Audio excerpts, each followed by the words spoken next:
오늘 여러분과 제가 본 본문 말씀은 마가복음의 오리지널 엔딩입니다.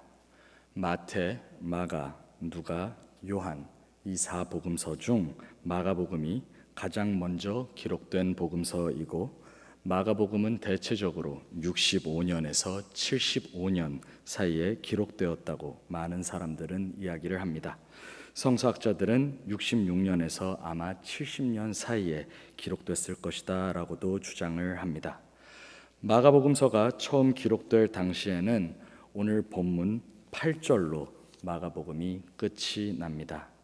그럼 저와 여러분이 읽으신 오늘 말씀이 기독교 역사와 인간사가 알고 있고 가지고 있는 최초의 기록된 예수 그리스도의 부활 사건, 빈 무덤의 이야기입니다.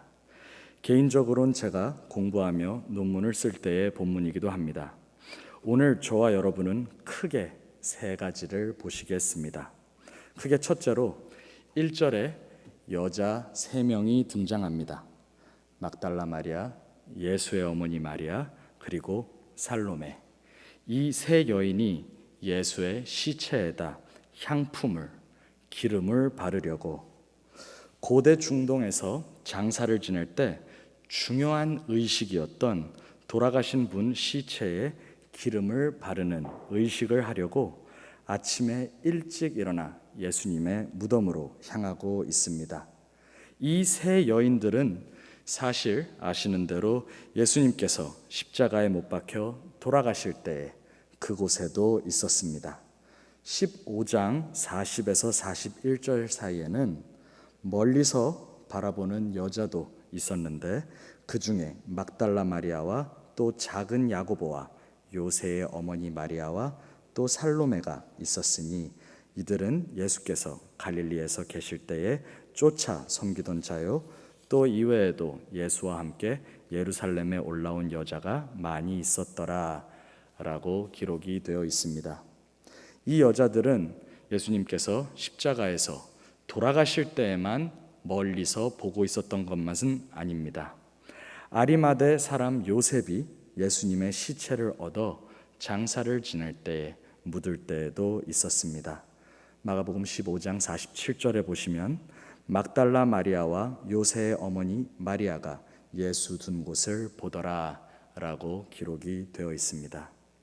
그리고 나서 이 여자들이 오늘 본문에 다시 나타나 예수님의 시체에 향품을 바르러 돌아가신 예수님의 장례를 제대로 드리기 위해 안식 후 첫날, 우리 얘기로 하면 주일, 부활주일 아침에 예수님의 무덤으로 향하는 것입니다. 가는 중에 본문 3절에 이렇게들 말합니다. 서로 말하되 누가 우리를 위하여 무덤 문에서 돌을 굴려주리요. 이 여자들은 예수님께서 돌아가시던 모습도, 묻히던 모습도, 그리고 묻힌 장소와 무덤의 형태도 보았습니다. 그런데도 서로 가면서 물어보기를, 누가 무덤 문에서 큰 돌을 굴려주지 하면서 가고 있는 것입니다. 여러분들은 이 3절을 보실 때 어떤 생각이 드시는지는 모르겠습니다. 저는 이 3절을 보며 첫째로 여자분들이 남자분들보다 믿음과 의리가 강하다라는 것을 생각을 합니다. 남자 제자들은 다 도망을 가고 없는데 여자들은 끝까지 예수님을 찾아갑니다. 우리 교회에도 1여선교회, 2여선교회, 3여선교회가 있고 남자들은 1남선교회, 2남선교회 이렇게 있는데요. 많은 교회들과 오늘 수요 예배에 참석하신 여러분들 중에도 여성분들이 꽤 있습니다. 그때나 지금이나 여성분들이 아마 조금 더 열심히 신앙생활하시고 믿음과 의리가 강해 보입니다. 둘째로 이 3절은 남자들이 있었으면 쉽게 굴릴 수 있었던 돌이었는데 그 12제자들이 도망가고 없음을 보여주고 있다고도 생각을 합니다. 그리고 셋째로는 남자 제자들이 다 도망간 사실을 알고 있었는데도 왜 이 여자들은 누구 한 명 힘센 장정 하나 구하지 못했나라는 생각을 해보면 그들의 신앙 여정에 예수님께로 가는 길에 어느 누구 도움 청할 사람도 없었음을 한번 생각을 해봅니다. 그러면 이 3절은 그냥 질문이 아닌 고통의 표현, 아무것도 할 수 없는 괴로움을 표시하는 것입니다. 이들이 무덤에 도착하자마자 헬라어 원어로 아포케키리스타이, 돌이 굴림을 당하였다라고 써 있습니다. 큰 무덤의 돌 앞이 굴림을 당하여졌습니다. 내용엔 기재가 안 되어 있어도 이것은 문법적으로 보여주는 것인데요. 사람이 안 굴렸는데 돌이 어떻게 굴림을 당합니까? 이런 문법은 하나님께서 뒤에서 일하고 계시다라는 것을 문법적으로 표현할 때 사용이 됩니다. 아무것도 할 수 없는 데에도 그들은 예수님께로 향하고 있습니다. 자신의 능력과 스스로의 자력으론 예수님께 다가갈 수 없다라는 것을 알면서도 예수님께로 향하고 있습니다. 결과가 어떨지 뻔히 보이는데도, 막힌 무덤이 있다라는 걸 아는데도, 그런 여정 속에서도 계속 주님께로 가고 있는 것입니다. 이때 돌이 굴림을 당하여졌습니다. 이때 하나님께서 표현을 안 하셔도, 직접 성서에서 표현을 하고 있진 않아도 돌을 슬쩍 굴려주십니다. 저와 여러분 혹시 우리의 신앙 여정 속에서 답이 나오지 않는 것들이 있습니까? 우리의 경험과 능력으론 결과가 어떨지 뻔히 보이실 때가 있으십니까? 그래도 우린, 저와 여러분은 계속 예수 그리스도를 섬기러 가야 하시겠습니다. 아멘. 그때 하나님께서 우리도 모르게, 우리의 고민거리를 아시는 우리 하나님 아버지께서 우리도 모르게 돌을 굴려주실 줄 믿습니다. 크게 둘째로, 무덤의 문이 열리자 두 마리아와 살로메는 무덤의 안으로 들어갑니다.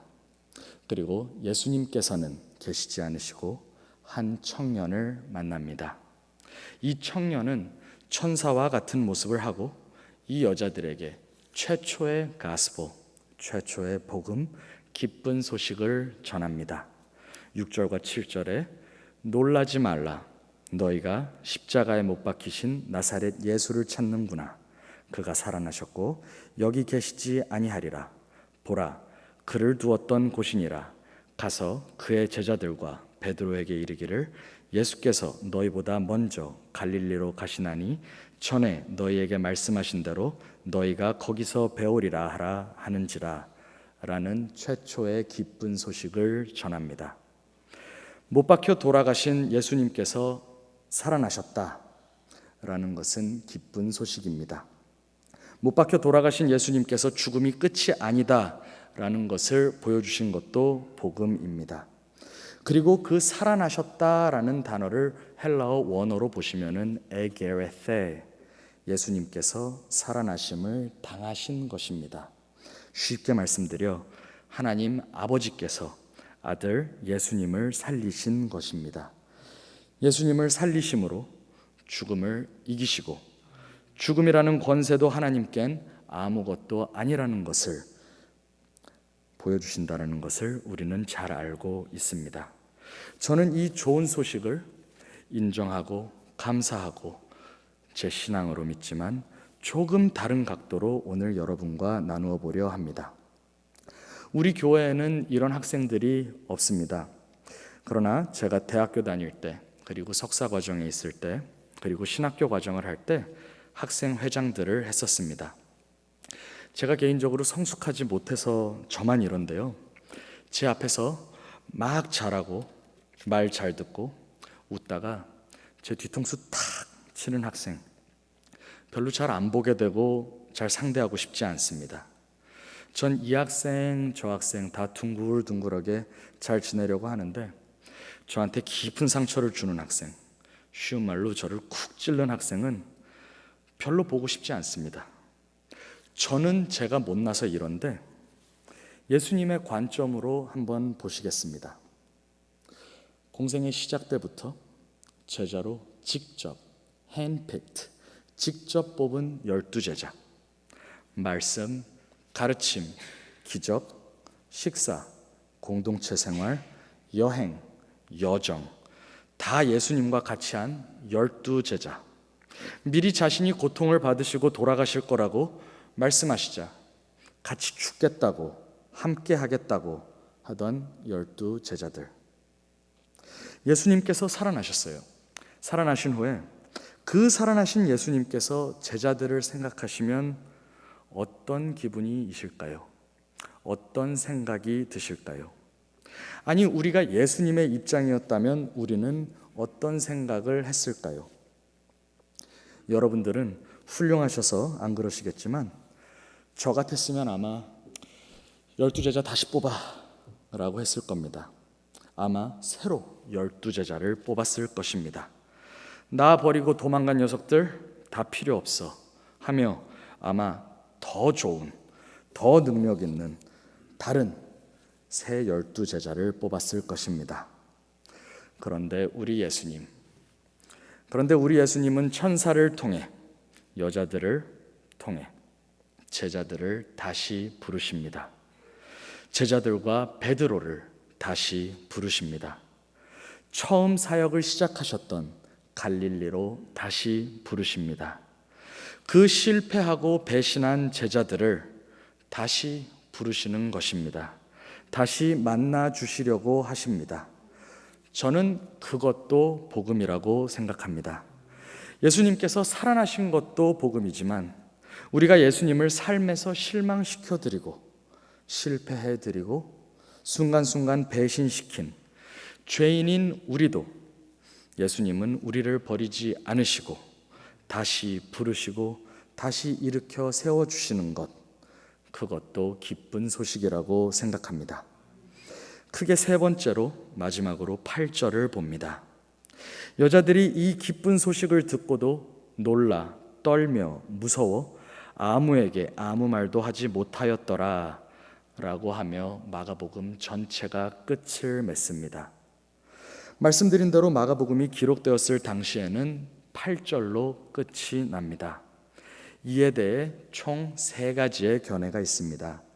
첫째, 저자 마가가 일부러 그렇게 끝냈다. 둘째, 저자 마가가 쓰다가 무슨 일로 죽었거나 아니면 끝을 맺을 수 없었다. 셋째, 썼긴 썼으나 없어졌고 우리는 현재까지 찾지 못하였다. 결론은 8절로 끝이 났다고 우리가 지금 갖고 있는 것이 다인데요. 저는 개인적으로 마가복음의 저자 마가가 일부러 8절에서 끝을 냈다고 생각을 합니다. 약 300년 후에 어떤 사본들에서는 9절만 달랑 있습니다. 그것이 제가 이 설교를 준비하다 보니까 이 사본이 Freer Art Gallery라는 워싱턴 DC에 있는 곳에 사본이 있습니다. 그 9절 사본은 라틴어로 이렇게 쓰여 있고 한국말로 제가 번역을 해드리면 그 여자들은 명령을 받은 모든 일을 베드로와 그와 함께 있는 사람들에게 간추려서 말해 주었다. 그 뒤에 예수께서는 친히 그들을 시켜서 동쪽에서 서쪽에 이르기까지 영원한 구원을 담은 성스러우며 없어지지 않는 복음을 퍼져나가게 하셨다. 아멘 이라고 9절짜리 라틴어로 사본이 있습니다. 그리고 여러분들이 가지고 계시는 성경에 있는 9절에서 20절이 약 300년 후에 헬라어로 성서들을 모아 성경을 만드는 작업을 할 때 쓰여져 있습니다. 8절의 마지막 단어는 원어로 에포분토가르, 영어로는 for they were afraid. 한국어로는 무서워하여. 기쁜 소식이자 마가복음 전체의 마지막이 으로 끝이 납니다. 문장 자체도 완전히 period, 마침표가 아닌 무서워하여 으로 끝이 납니다. 영화나 드라마를 보실 때 다음 주에 계속 혹은 다음 주 이 시간에 점점점. 영어로는 to be continued 이라고 나오면 다음을 기대하게 되고 아직 끝이 아니라는 것을 우리는 압니다. 근데 예수님의 부활 소식, 예수님의 부활의 기쁜 복음이 마가복음 전체가 처음 쓰였을 때부터 약 300년간은 무서워하여 점점점으로 끝이 났다는 것입니다. 저는 이 문법을 보며, 이 본문을 보며 두 가지를 생각을 합니다. 첫째, 마가복음에 등장한 모든 인물들의 실패. 이스라엘 사람들, 유대인들, 바리새인들, 서기관들은 예수님을 실패하였습니다. They failed Jesus. 예수님의 가르침을 받았던 사람들, 예수님의 기적을 체험했던 사람들, 그리고 예수님을 따라다녔던 그 사람들은 더 이상 없습니다. 예수님의 12제자 다 도망가고 없습니다.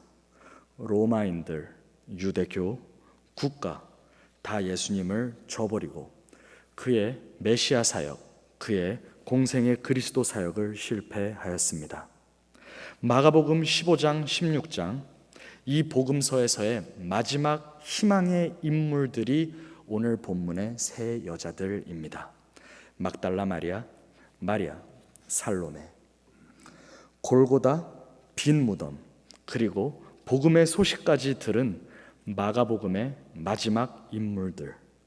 마가복음은 처음부터 쭉 여러분들께서 들어보셨듯이 예수님께서 줄곧 이렇게 말씀하십니다. 아무에게도 이르지 마라. 아무 말도 하지 마라. 아무 얘기도 하지 마라. 라는 것이 계속 나옵니다. 근데 이제 드디어 예수님께서 청년을 통해, 천사를 통해 제자들에게 부활의, 구원의, 회복의 기쁜 소식을 전해라 했을 때 아무 말도 하지 못합니다. 무서워하여 점점점. 역사적으로는 누군가 누구에게 이 소식을 전했으니까 이 빈 무덤의 내용이, 오늘 본문의 내용이 기록이 되고 전해졌겠죠. 저도 그렇게는 믿습니다. 그러나 그 역사적인 사실 말고 오늘 본문이 이런 형태로 쓰이면서 하나님의 말씀을 듣는 이들에게 무엇을 말씀하시려고 하는지가 중요하다라는 것입니다. 마가복음 1장부터 16장까지 내용상으로 보면 유대인에서 로마인에 이르기까지, 남자 제자들로부터 오늘 여자들까지 내용상으론 예수님을 부인한 사람들이고 실망시킨 사람들이고 실패한 사람들입니다. 그렇다면 누가 이 실패를 만회할 기회를 가지고 있습니까? 그들의 실패를 읽은 사람들, 마가의 공동체, 신앙의 공동체, 그리고 오늘 저와 여러분. 내용상으론 아무도 예수님의 부활과 복음의 기쁨을 전한 사람이 없이 끝났습니다. 무서워하여 점점점이라고 하며 흐지부지하게 복음서가 끝을 맺었습니다. 그랬기에 초대교회 성경을 편찬하던, 성경을 묶던 사람들은 이 흐지부지한 엔딩을 보며 아마 여러 형태의 엔딩을 기록했는지도 모릅니다. 아마 이 흐지부지한 엔딩을 보며 마태복음과 누가복음, 요한복음의 내용을 적당히 섞어서 9절에서 20절을 기록했는지도 모르겠습니다. 마가복음의 기쁜 소식, 빈 무덤 이야기인 16장 1절에서 8절은 문법상으로도 흐지부지한 이 글을 잘 가꾸라고 하는 것이 목적이 아니라 복음서를 받는 사람들로 예수님의 부활과 회복의 은혜를 듣는 이들로 하여금 반응하게 하는 것이 목적입니다. 우리도 우리 생활에서 주님을 실망시켜드리고 실패하나 아직 살아있기에 삶으로 내용상의 실패를 신앙 여정으로 만회하게 하려는 의미가 있습니다. 쉽게 말씀드려 복음서상의 모든 인물들은 예수님과 예수님의 사역을 실패시켰지만 여러분과 저는 우리 구주 예수님을 바르게 섬기고 쫓고 전할 수 있는 기회가 있다라는 것을, 그리고 그렇게 해야 한다는 것을 오늘 우리 본문의 마지막이 무서워하여 이라라는 것으로 보여주고 있습니다. 사랑하는 엠마오 교회 성도님들, 이제 말씀을 마치겠습니다. 일상생활에서, 신앙생활에서 누가 우리의 돌을 굴려주겠습니까?